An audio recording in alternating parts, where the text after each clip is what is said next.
Hello friend, welcome to ST tutorial YouTube channel.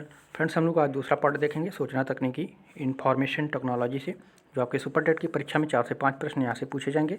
Primary स्तर और junior स्तर सभी के लिए काफ़ी इंपॉर्टेंट होगा। इसके पहले का वीडियो आप लोग प्लेलिस्ट में जाकर के देख सकते हैं, जो आपके लिए काफ़ी महत्वपूर्ण है। तो फ्रेंड, वीडियो को अंत तक जरूर देखिएगा और वीडियो अगर अच्छा लगे तो चैनल को सब्सक्राइब, लाइक और दोस्तों में शेयर जरूर कीजिएगा। तो आज का पहला प्रश्न देखते हैं। 136 नंबर प्रश्न है, BIOS किसका संक्षिप्त रूप है? BIOS का पूरा नाम पूछ रहा है। तो इसका सही उत्तर हो जाएगा आपका option number A, basic input output system. Basic input output system, तो आपका ए आंसर इसमें करेक्ट हो जाएगा। 137 नंबर प्रश्न है, भारत में इंटरनेट सेवा का प्रारंभ कब हुआ था? तो सही उत्तर हो जाएगा आपका ऑप्शन नंबर ए, 15 अगस्त 1995 को। ठीक है, विदेश संचार निगम लिमिटेड, ठीक है, कंपनी द्वारा जो है भारत में इंटरनेट की शुरुआत की गई थी और यह 14 अगस्त 1995 में हुई थी, परंतु इसे जो है शुरू 15 अगस्त 1995 को किया गया था। ठीक है, इसका शुभारंभ जो है 14 अगस्त को कर दिया गया था, लेकिन पूर्ण रूप से शुरू इसको 15 अगस्त 1995 को ही माना जाता है। तो ये ऑप्शन आपका सही हो जाएगा। और किसके द्वारा शुरू किया गया था? तो विदेश संचार निगम लिमिटेड द्वारा। ठीक है, तो ये ऑप्शन करेक्ट होगा। 138 नंबर प्रश्न है, प्राइमरी शिक्षा किस ऐप के द्वारा होती है? तो करेक्ट आंसर हो जाएगा आपका ऑप्शन नंबर बी, प्राइमरी का मैटर। ठीक है, प्राइमरी शिक्षा से संबंधित न्यूज जो है प्राइमरी का मैटर एक ऐप है, उसके द्वारा किया जाता है। तो यहाँ पे बी ऑप्शन आपका सही हो जाएगा। 139 नंबर प्रश्न है, वर्तमान में पर्सनल कंप्यूटर में प्रयुक्त होने वाली सबसे बड़ी यूनिट स्टोरेज कौन सी है? तो ये टीबी है। ठीक है, वर्तमान में जो है पर्सनल कंप्यूटर में प्रयुक्त होने वाली सबसे बड़ी यूनिट स्टोरेज जो होता है वो टेराबाइट, ठीक है, जिसको टीबी हम कहते हैं। तो टेराबाइट होता है। तो यहाँ पे ए ऑप्शन आपका करेक्ट होगा। 140 नंबर प्रश्न है, अक्षरों तथा चिन्हों को बाइट्स में स्टोर करने की विधि को क्या कहते हैं? तो बाइट्स में स्टोर करने की विधि को क्या कहते हैं? तो कोडिंग सिस्टम कहते हैं। तो ए ऑप्शन आपका सही होगा। अक्षरों तथा चिन्हों को जो है बाइट्स में स्टोर करने की विधि जो होती है वो कोडिंग सिस्टम के नाम से जानी जाती है। तो यहाँ पे ए ऑप्शन आपका करेक्ट होगा। 136 नंबर प्रश्न है, मदरबोर्ड क्या होता है? तो मदरबोर्ड जो होता है सर्किट बोर्ड होता है, जिसमें जो है सीपीयू और अन्य चिप लगे होते हैं। तो यहाँ पे डी ऑप्शन करेक्ट हो जाएगा। मदरबोर्ड किसी भी कंप्यूटर का सर्किट बोर्ड होता है, उसमें जो है धातु द्वारा निर्मित महीन धागों के समान जो है संरचनाएं होती हैं, जिसे बस कहते हैं। ठीक है, बस कहते हैं, BUS। और बस के द्वारा जो है विभिन्न संकेतों या सूचनाओं का जो है आदान प्रदान विद्युत प्रवाह के रूप में होता है। यह कंप्यूटर की बुनियाद है। कंप्यूटर में जो है प्रोसेसर विभिन्न प्रकार के कई मदरबोर्ड पर स्थापित किए जाते हैं। यह कंप्यूटर का मुख्य पटल भी होता है। ठीक है, तो यहाँ पे डी ऑप्शन आपका करेक्ट हो जाएगा। 137 नंबर प्रश्न है, ASCII का पूर्ण रूप क्या है? ASCII का पूरा नाम पूछ रहा है आपसे। तो इसका पूरा नाम है आपका American standard code for information interchange. ठीक है, तो ए ऑप्शन आपका सही हो जाएगा, American standard code for information interchange. तो ए ऑप्शन आपका करेक्ट होगा। 129 नंबर प्रश्न है, टच पैड डैश है यहाँ पे, को रिस्पॉन्ड करता है। टच पैड को कौन रिस्पॉन्ड करता है? तो टच पैड को जो है प्रेशर रिस्पॉन्ड करता है। ठीक है, टच पैड एक जो है पॉइंटिंग डिवाइस है, जो सेंसर द्वारा जो है प्रेशर सेंस करता है तथा ऑपरेटिंग सिस्टम पर एक सापेक्ष स्थिति में उपयोगकर्ता की उंगलियों की गति और जो है स्थिति को अनुवाद कर सकता है, जिसे जो है स्क्रीन पर प्राप्त कर सकते हैं। ठीक है, जो आप लोग एंड्रॉयड मोबाइल चलाते हैं उस पर जो टच पैड बना रहता है ऊपर उसके स्क्रीन पर जो हम टच करते हैं वो किसके माध्यम से होता है? तो वो प्रेशर के माध्यम से होता है। तो यहाँ पे भी ऑप्शन आपका करेक्ट हो जाएगा। 139 नंबर प्रश्न है, कंप्यूटर को प्रयोग करने का लाभ क्या है? कंप्यूटर को प्रयोग करने का लाभ क्या है? तो कंप्यूटर बहुत तेज़ होते हैं और इनमें विशाल मात्रा में डाटा स्टोरेज किया जा सकता है। ठीक है, तो यही ऑप्शन आपका करेक्ट हो जाएगा। कंप्यूटर में जो है विशाल मात्रा में डाटा स्टोरेज किया जाता है और कंप्यूटर का प्रयोग जो है शैक्षणिक संस्थानों में, कार्यालयों में, घरों में, दुकानों में, बैंकों में बहुतायत रूप में जो है किया जा रहा है, क्योंकि इसके प्रयोग से जो है कार्यों को आसानी एवं कम समय में किया जा सकता है। तो यहाँ पे ए ऑप्शन आपका करेक्ट हो जाएगा। 140 नंबर प्रश्न है, निम्नलिखित में से कौन से इनपुट डिवाइस हैं? तो इनमें से सभी इनपुट डिवाइस हैं। माउस हो गया, कीबोर्ड हो गया, स्कैनर हो गया, ये सभी जो है इनपुट डिवाइस के अंतर्गत आते हैं। ठीक है, तो डी ऑप्शन करेक्ट होगा। ऐसे डिवाइस जिससे हम डाटा सूचना को जो है कंप्यूटर में प्रविष्ट कराते हैं, इनपुट डिवाइस कहलाते हैं। जैसे कीबोर्ड हुआ, माउस हुआ, स्कैनर हो गया, तो ये सभी जो हैं क्या होते हैं? तो ये सभी जो है इनपुट डिवाइस के अंतर्गत आते हैं। तो यहाँ पे डी ऑप्शन आपका करेक्ट होगा। 136 नंबर प्रश्न है, पहला कंप्यूटर माउस किसने बनाया था? कंप्यूटर माउस पहला किसने बनाया था? तो ये बनाया था डगलस एंजेलबर्ट ने। ठीक है, ये डगलस एंजेलबर्ट ने पहला कंप्यूटर माउस जो है 1960 के दशक में जो है डगलस एंजेलबर्ट ने बिल इंग्लिश सहायता से बनाया था। और माउस कंप्यूटर में जो है इस्तेमाल होने वाला एक इनपुट उपकरण है, और यह कर्सर को जो है चलाकर पटल के वांछित स्थान पर उसे ले जाने तथा उसका जो है बटन दबाकर उचित विकल्प चुनने में जो है मदद करता है। तो ये 1960 के दशक में डगलस एंजेलबर्ट के द्वारा जो है सर्वप्रथम बनाया गया था। तो ये ऑप्शन आपका करेक्ट हो जाएगा। 137 नंबर प्रश्न है, बैंकिंग क्षेत्र में अधिक संख्या में चेकों के तेज निस्तारण के लिए निम्नलिखित में से कौन प्रयुक्त होता है? बैंकिंग क्षेत्र में अधिक संख्या में चेकों के तेज निस्तारण करने के लिए जो है कौन सा प्रयुक्त होता है? तो होता है MECR। ठीक है, MICR। ठीक है, इसका पूरा नाम अगर देखा जाए तो मैग्नेटिक इंक कैरेक्टर रिकग्निशन।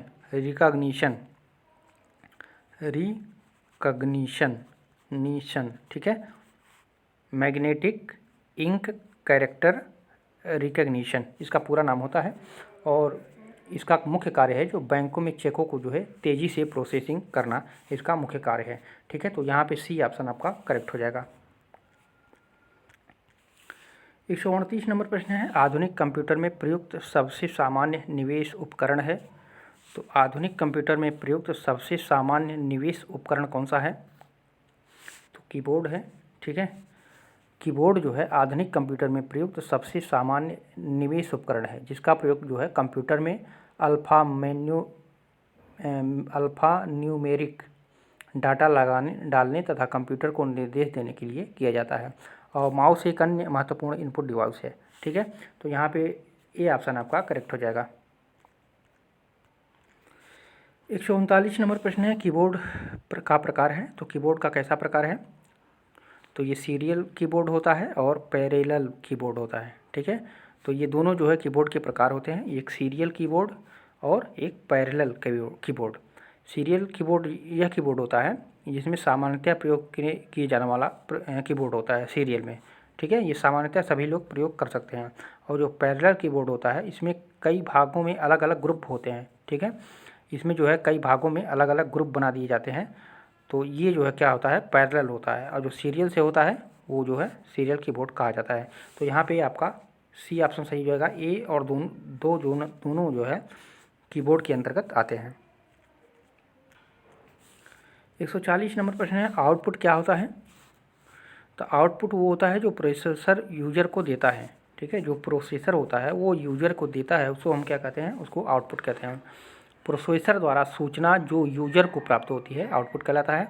हम कंप्यूटर को जो भी दिशा निर्देश देते हैं वह हमें जो है प्रोसीड करके जो है आउटपुट के रूप में देता है। ठीक है, तो यहाँ पे डी ऑप्शन आपका करेक्ट होगा।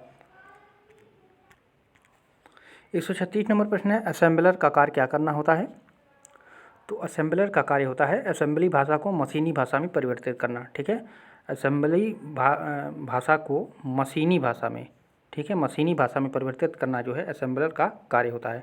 तो यहाँ पे ए ऑप्शन आपका करेक्ट हो जाएगा।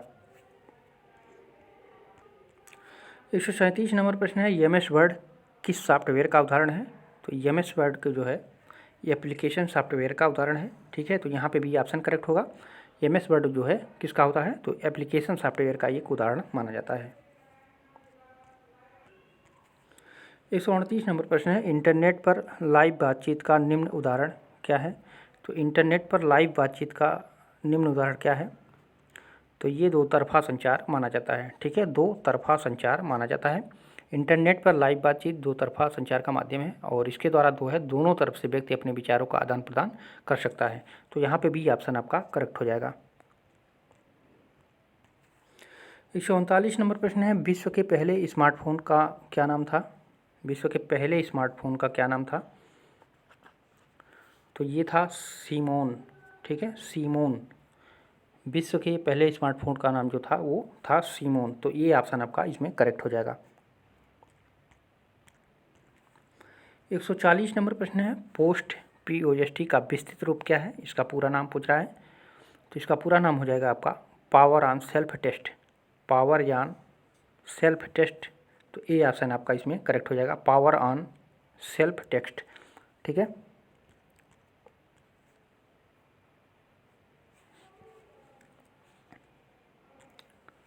136 नंबर प्रश्न है, लाइनेक्स किस प्रकार का सॉफ्टवेयर है? लाइनेक्स किस प्रकार का सॉफ्टवेयर है? तो लाइनेक्स जो होता है ओपन सोर्स सॉफ्टवेयर होता है। ठीक है, लाइनेक्स जो होता है ओपन सोर्स सॉफ्टवेयर होता है। तो यहाँ पे सी ऑप्शन आपका करेक्ट हो जाएगा। 137 नंबर प्रश्न है, डायल अप इंटरनेट एक्सेस एक लाभ। डायल अप इंटरनेट एक्सेस का एक लाभ लिखिए। डायल अप इंटरनेट एक्सेस का एक लाभ बताना है आपको। तो कौन सा उत्तर सही हो जाएगा? तो ब्रॉडबैंड तकनीकी का उपयोग जो है डायल अप इंटरनेट एक्सेस का एक महत्वपूर्ण लाभ के रूप में, इसकी विशेषता के रूप में जाना जाता है। ठीक है, तो यह ब्रॉडबैंड टेक्नोलॉजी का उपयोग करता है। ठीक है, ब्रॉडबैंड टेक्नोलॉजी या ब्रॉडबैंड तकनीकी का उपयोग करता है कौन? Dial up internet access. तो यहाँ पे ए ऑप्शन आपका करेक्ट हो जाएगा। 138 नंबर प्रश्न है, किस टोपोलॉजी में नेटवर्क कंपोनेंट एक ही केबल से जुड़े रहते हैं? ऑप्शन नंबर ए में है बस, बी में है स्टार, मेस, रिंग। तो किस में सही हो जाएगा? तो ये सही उत्तर हो जाएगा आपका ऑप्शन नंबर ए, बस में। ठीक है, बस टोपोलॉजी में जो है नेटवर्क और कंपोनेंट एक ही केबल से जुड़े होते हैं। ठीक है, तो यहाँ पे ए ऑप्शन आपका करेक्ट हो जाएगा।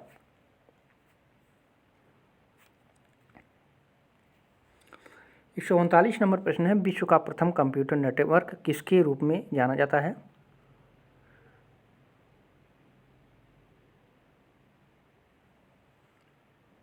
तो करेक्ट आंसर हो जाएगा आपका ऑप्शन नंबर ए, ARPANET।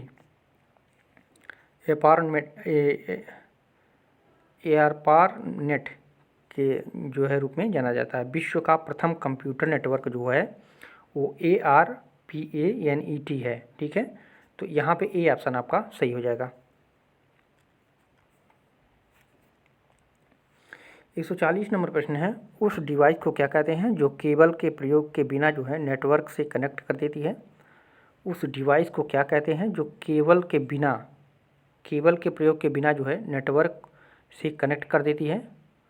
तो होती है वायरलेस। ठीक है, वायरलेस के द्वारा जो है बिना केबल के नेटवर्क कनेक्ट किया जा सकता है। ठीक है, तो यहाँ पे बी ऑप्शन आपका करेक्ट हो जाएगा।